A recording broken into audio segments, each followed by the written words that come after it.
አናስጥለን ይህ የጥበብ ሚዲያ የዜና ትንታኔ ሰዓታችን ነው።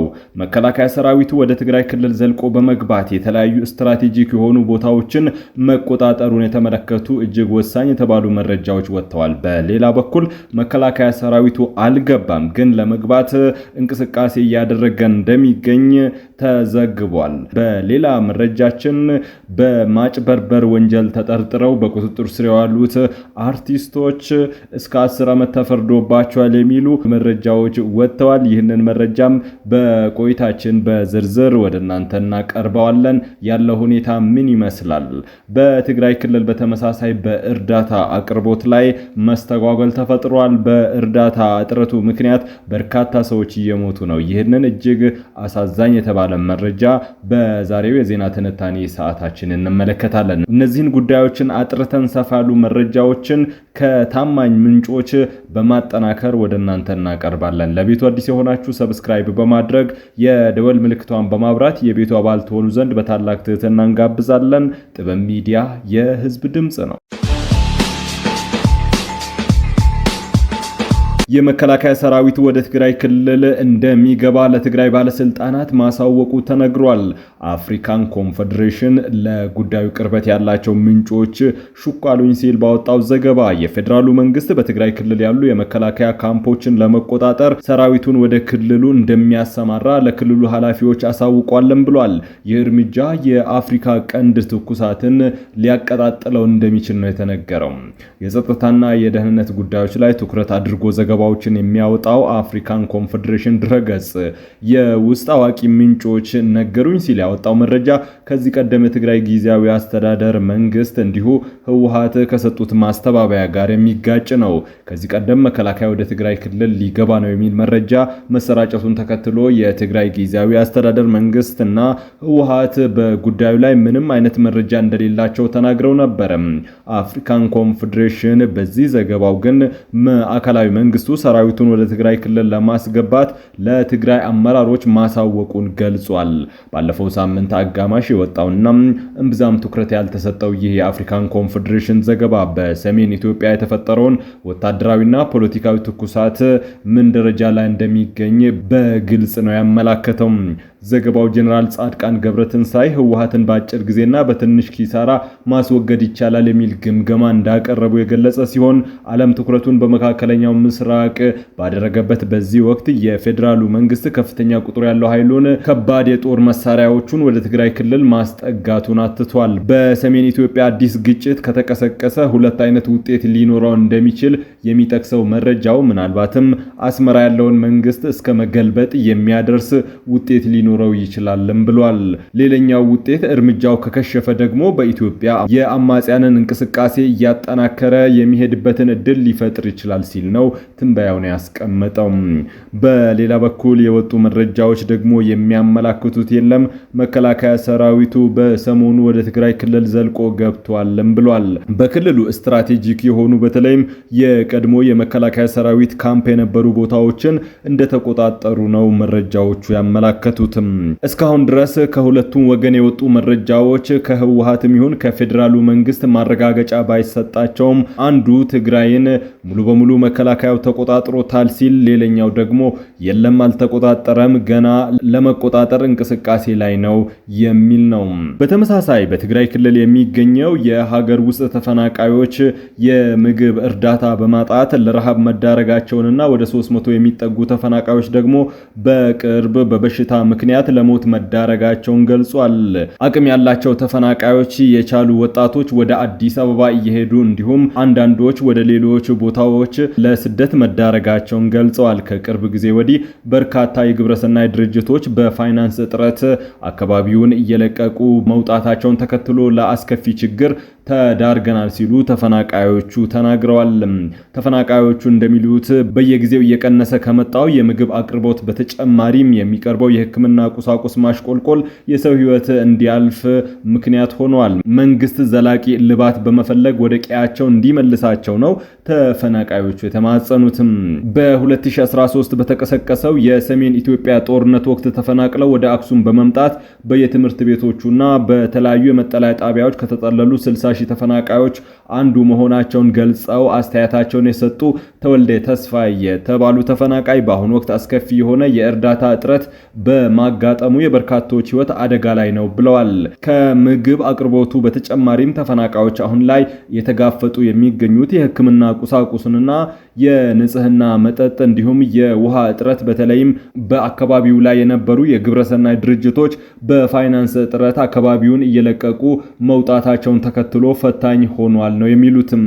ከዚህ በፊት ለአንድ ሰው ይቀርብ የነበረው 15 ኪሎ ግራም እህል አሁን ወደ 12 ወርዷል የሚሉት ተፈናቃዩ የሚቀርበው እህልም ቀይ ማሽላ ብቻ በመሆኑ ለምግብነት አስቸጋሪ እንደሆነ ገልጸዋል። ከኬር ኢትዮጵያ ውጪ ከአክሱም መጠለያዎች አካባቢ በስፋት እየወጡ የሚገኙ የእርዳታ ድርጅቶች የሕክምና ቁሳቁስ በአስከፊ ሁኔታ እንዲቀንስ እንዳደረጉም ነው ያስረዱትም። በዚህ የሕክምና ቁሳቁሶች እጥረት ደግሞ በየጊዜው የሰው ሕይወት እያለፈ መሆኑን ተፈናቃዮችና አስተያየት ሰጪዎች ገልጸዋል። በደም ግፊት፣ የሱካር ህመምና የኤችአይቪ መድኃኒት ተጠቃሚዎች በየጊዜው እየሞቱ ነው ያሉት ተወልደ መድኃኒት ለመግዛት የእርዳታ እጦትና በአካባቢው የገጠመው የካሽ ገንዘብ መጥፋት ብርቱ ፈተና መደቀኑን አመላክተዋል። ለደህንነታቸው ሲሉ ስማቸውና ያሉበት የተፈናቃዮች ጣቢያ እንዳይጠቀስ የጠየቁ አስተያየት ሰጪ ሌላው ተፈናቃይ የእርዳታ ድርጅቶች በስፋት መውጣታቸውን ተከትሎ ተፈናቃዮች ከባድ ያሉት ስቃይ ውስጥ ወድቀዋል። አብዛኛው የእርዳታ ድርጅቶች መውጣታቸውን ተከትሎ ለመኖር መሰረታዊ የሆኑ አቅርቦቶች እንኳን ተቋርጧል በማለት አብዛኛው ተፈናቃይ የሚሞትበትን ቀን እየጠበቀ ነው ሲሉ ሁኔታውን አስገንዝበዋል። ከመንግስት አካላት ተጨማሪ መረጃዎችን በማከል አስተያየቶችን ለመጨመር በተለይም ለትግራይ ጊዜያዊ አስተዳደርና አደጋ ስጋት አመራር ኮሚሽን፣ ለፌዴራል አደጋ ስጋት አመራር ኮሚሽን የስራ ኃላፊዎች በመደወል መረጃ ለማግኘት የተደረገው ጥረት አልተሳካም። የትግራይ ክልል አካባቢን ትኩረት አድርጎ የሚንቀሳቀሰው ቅድሚያ ለሰብአዊነት መብት የተባለው ድርጅት የሚመሩት ተስፋዬ በርሄ እንዳሉት ግን አሁን ያለው ሁኔታ ተባብሶ ማህበራዊ ቀውስ ተፈጥሯል። እርዳታ አቅራቢ ድርጅቶች እየወጡ በጣም ከመቀነሳቸው ጋር ተደምሮ 330 ሰዎች በተለያዩ ተፈናቃይ መጠለያ ጣቢያዎች በሕክምና ቁሳቁስና ከተፈናቃዮች ጋር ተያይዞ በሚመጡ ችግሮች ህይወታቸው ማለፉን ተናግረዋል። ወደ ሌላኛው መረጃችን እናልፋለን። የራስዎ መኪና ለመግዛት ለዓመታት ጥሪቶን አጠራቅሟል እንበል። በቴሌቪዥንና በማህበራዊ ሚዲያ በጣም የሚያከብሯቸውና የሚወዳቸው ታዋቂ ሰዎች ቀርበው እጅግ ዘመናዊ የሆነ ምርት ሲያስተዋውቁ ቢያዩ ምን ያደርጋሉ? አብዛኛው ሰው ያለምንም ጥርጥር ያምናቸዋል። የበርካታ ዜጎች ዕጣ ፈንታም ይህ ነው የሆነው። አሁን ግን ያመኑት ሁሉ መና ቀርቷል። ፊንቴክ ኢንቨስትመንት የተባለ ድርጅት ዘመናዊ የሆኑ የቢዋይዲ ሲግናል የኤሌክትሪክ መኪናዎችን በ3 ወር ውስጥ እናስረክባለን ብሎ ሰፊ ማስታወቂያ አስነገረም። ለዚህም ቅድመ ክፍያ 950 ሺህ ብር ብቻ ጠየቀ። ይህንን ተከትሎ ከ450 በላይ የሚሆኑ ዜጎች የድርጅቱን ህጋዊነት ከማጣራት ይልቅ ማስታወቂያውን የሰሩትን ታዋቂ አርቲስቶችን በማመን ወደ 600 ሚሊዮን ብር ገደማ ከፈሉ። ነገር ግን የተባለው ጊዜ ሲደርስ መኪና የለም፣ አጭበርባሪው ድርጅትም የለም። ይህንን የብዙዎች ህልም ያጨለመና ከፍተኛ ኢኮኖሚ ቀውስ የፈጠረ ማጭበርበርን ተከትሎ የፌዴራል ፖሊስ እርምጃ መውሰድ ጀምሯል። የህዝብን አመኔታ አለግባብ ተጠቅመዋል በማለት በርካታ ታዋቂ ሰዎችን በቁጥጥር ስር አውሏል። አንጋፋው አርቲስትና የማስታወቂያ ባለሙያ ሰራዊት ፍቅሬ፣ አርቲስት ዳንኤል ተገኝ፣ አርቲስት ይገረም ደጀኔ፣ ፕሮሞተር አብርሃም ግዛው እንዲሁም በቲክቶክ እና በማህበራዊ ሚዲያ ሰፊ ተከታይ ያለው መንሱር ጀማል እና ወንድም ካሊድ ማረፊያ ቤትን ተቀላቅለዋል። እነዚህ ግለሰቦች እስካሁን በዋስም ሆነ በነፃ አልተለቀቁም። ፖሊስ እጅግ ጠንካራ ያለ ምርመራ እያደረገባቸው ይገኛል። ጥሪታቸውን የተነጠቁትና ለወራት የተጉላሉት ደንበኞች ደግሞ ፍትህን በመሻት በመንግስት መስሪያ ቤቶች ደጃፍ ተሰልፈው አቤቱታ እያሰሙ ነው። ይህ አሳዛኝ ክስተት ለሁላችንም ትልቅ ማነቃቂያ ደወል ሆኗል። ታዋቂና ተጽዕኖ ፈጣሪ ለማስታወቂያ ስራ ገንዘብ ከመቀበል ባለፈ የሚያስተዋውቁትን ህጋዊነት የማረጋገጥም ሆነ የህዝብን ደህንነት የመጠበቅ ቀድሞ የሞራልና የህግ ግዴታን ይዞ እንደሚመጣ ያሳየ ነው። ይህ መረጃ በማህበራዊ ሚዲያዎች በስፋት መሰራጨቱን ተከትሎ በርካታ የማህበራዊ ሚዲያ ሚዲያ ገጾች እነዚህ አርቲስቶች እያንዳንዳቸው ከ10 ዓመት በላይ እስር እንደተፈረደባቸው የሚገልጹ ሐሰተኛ መረጃዎችን ሲያሰራጩ ተመልክተናል። እነዚህ መረጃዎች በፍጹም ሐሰት የሆኑ ሲሆን ምርመራው ያልተጠናቀቀና ጉዳዩ በፍርድ ቤት የተያዘ ነው። በግለሰቦቹ ይፈረድባቸዋል፣ በነፃ ይሰናበታሉ ወይስ የሚለው ጉዳይ እስካሁን ድረስ አልተጣራም። በእነዚህ ጥቂት ቀናት ውስጥ መርምሮና አጣርቶ ይህን የመሰለ ውሳኔ ይወሰናል ማለትም በፍጹም የማይቻል ነው።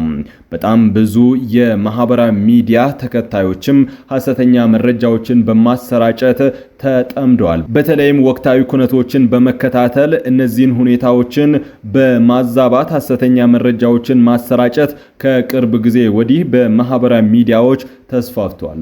ጥበብ ሚዲያ በተለያዩ ሚዲያዎች ተሰራጭተው ሐሰተኛ ግንዛቤ የሚፈጥሩ መረጃዎችን በማነፍነፍና በማጣራት እውነታውን ለእናንተ በማቅረብ ይታወቃል። ለምትከታተሉን ሁሉ ከልብ እናመሰግናለን። ሚዲያችን በሐቅ ተመስርቶ ኢትዮጵያውያንን ማገልገል ዓላማው ነው። በሶስት ርዕሰ ጉዳዮች የቀረበው የዛሬው የዜና ትንታኔያችን በዚህ አብቅተዋል። ከኛ ጋር በመሆን መረጃን ከጥበብ ስለተከታተላችሁ ከልብ አመስግነን ተሰናበትን። ሰላም። በተለያዩ ባንኮች የዕለቱ የውጭ ሀገር ገንዘቦች የምንዛሬ ዋጋ እንደሚከተለው እናቀርባለን። በዳሽን ባንክ ዶላር 153 ብር፣ ዩሮ 181 ብር ከ8 ሳንቲም፣ ፓውንድ 209 ብር ከ2 ሳንቲም፣ የስዊዝ ፍራንክ 198 ብር ከ6 ሳንቲም፣ ድርሃም 44 ብር ከ3 ሳንቲም፣ ሪያል 43 ብር ከ4 ሳንቲም። በአቢሲኒያ ባንክ ዶላር 153 ብር ከ4 ሳንቲም፣ ፓውንድ 208 ብር ከ2 ሳንቲም፣ ዩሮ 182 ብር፣ የስዊዝ ፍራንክ 194 ብር ከ1 ሳንቲም፣ ድርሃም 44 ብር ከ1 ሳንቲም፣ ሪያል 43 ብር ከ7 ሳንቲም፣ ዩዋን 22 ብር ከ2 ሳንቲም። ህብረት ባንክ 1 ዶላር 153 ብር ከ4 ሳንቲም፣ ፓውንድ 207 ብር፣ ዩሮ 182 ብር ከ8 ሳንቲም።